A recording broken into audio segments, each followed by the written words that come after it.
I speak to you today with feelings of profound sorrow. Throughout her life, Her Majesty the Queen, my beloved mother, was an inspiration, an example to me and to all my family. And we owe her the most heartfelt debt any family could owe to their mother, for her love, affection, guidance, understanding, and example. Queen Elizabeth was a life well lived, a promise with destiny kept, and she is mourned most deeply in her passing. That promise of lifelong service I renew to you all today. Alongside the personal grief that all my family are feeling, we also share with so many of you in the United Kingdom, in all the countries where the Queen was head of state, in the Commonwealth and across the world, a deep sense of gratitude for the more than 70 years in which my mother, as Queen, served the people of so many nations. In 1947, on her 21st birthday, she pledged in a broadcast from Cape Town to the Commonwealth to devote her life, whether it be short or long, to the service of her peoples. That was more than a promise. It was a profound personal commitment which defined her whole life. She made sacrifices for duty. Her dedication and devotion as sovereign never wavered through times of change and progress, through times of joy and celebration, and through times of sadness and loss. In her life of service, we saw that abiding love of tradition, together with that fearless embrace of progress, which makes us great as nations. The affection, admiration, and respect she inspired became the hallmark of her reign. And as every member of my family can testify, she combined these qualities with warmth, humor, and an unerring ability always to see the best in people. I pay tribute to my mother's memory, and I honor her life of service. I know that her death brings great sadness to so many of you, and I share that sense of loss beyond measure with you all. When the Queen came to the throne, Britain and the world were still coping with the privations and aftermath of the Second World War, and still living by the conventions of earlier times. In the course of the last 70 years, we have seen our society become one of many cultures and many faiths. The institutions of the state have changed in turn. But through all changes and challenges, our nation and the wider family of realms, of whose talents, traditions, and achievements I am so inexpressibly proud, have prospered and flourished. Our values have remained and must remain constant.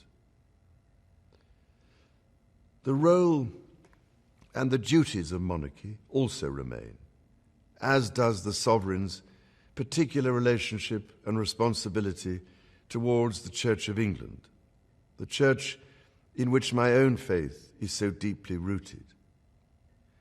In that faith and the values it inspires, I have been brought up to cherish a sense of duty to others and to hold in the greatest respect the precious traditions, freedoms, and responsibilities of our unique history and our system of parliamentary government.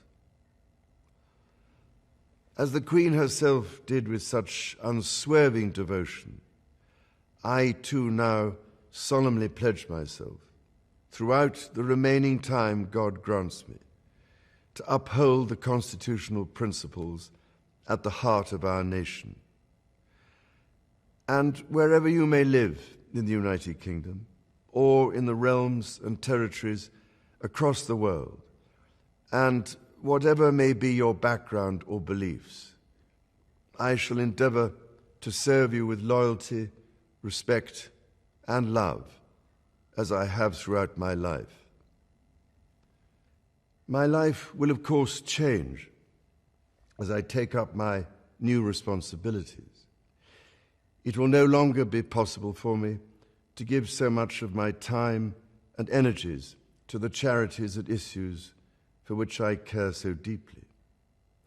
But I know this important work will go on in the trusted hands of others. This is also a time of change for my family. I count on the loving help of my darling wife, Camilla. In recognition of her own loyal public service since our marriage 17 years ago, she becomes my Queen Consort. I know she will bring to the demands of her new role the steadfast devotion to duty on which I have come to rely so much. As my heir, William now assumes the Scottish titles which have meant so much to me. He succeeds me as Duke of Cornwall and takes on the responsibilities for the Duchy of Cornwall, which I have undertaken for more than 5 decades. Today, I am proud to create him Prince of Wales, Tywysog Cymru, the country whose title I've been so greatly privileged to bear during so much of my life and duty. With Catherine beside him, our new Prince and Princess of Wales will, I know, continue to inspire and lead our national conversations, helping to bring the marginal to the centre ground, where vital help can be given. I want also to express my love for Harry and Meghan as they continue to build their lives overseas. In a little over a week's time, we will come together as a nation, as a Commonwealth, and indeed a global community, to lay my beloved mother to rest.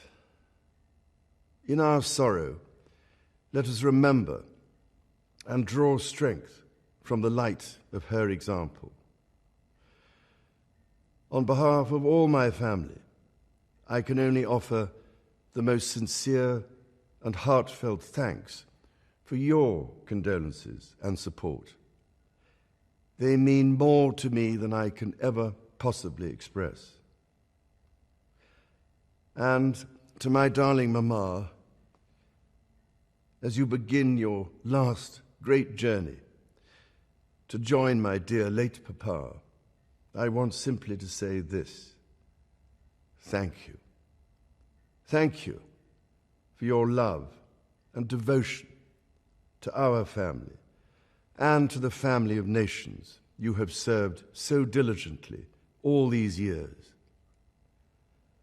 May flights of angels sing thee to thy rest.